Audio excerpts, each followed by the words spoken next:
Peter from from Pretoria, South Africa. He said, "What are your Oh, thoughts on presuppositionalism?" okay. As the best I understand presuppositionalism, it's a method of trying to get people to accept Christianity as true. But in my view, it seems circular because basically what they're saying is you have to presuppose the Bible is true. Well, if you're presupposing it's true, you're not really defending it. That's the whole point, right? Mm-hmm. You're kind of begging the question. But I agree with presuppositionalists that there are presuppositions that say non-believers have before they even consider the question of God. Like obviously they have to presume they exist, and they have to presume that evidence is a good thing to get, and reason it. We have the ability to reason and to come to valid conclusions about the world.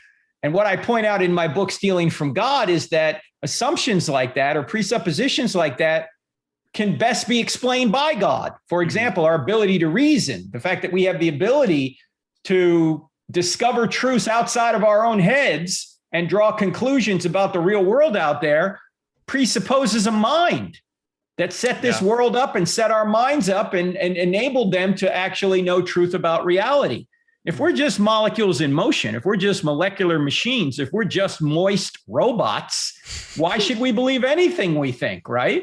Why should we believe atheism's true or anything's true if we can't really follow the evidence where it leads? If our minds can't be trusted because they're driven completely by the laws of physics. So in my view, atheists and some other non-believers are presupposing things that can only exist if God exists in order to say he doesn't exist. That's why the book is called Stealing from God, Why Atheists Need God to Make Their Case. Mm-hmm.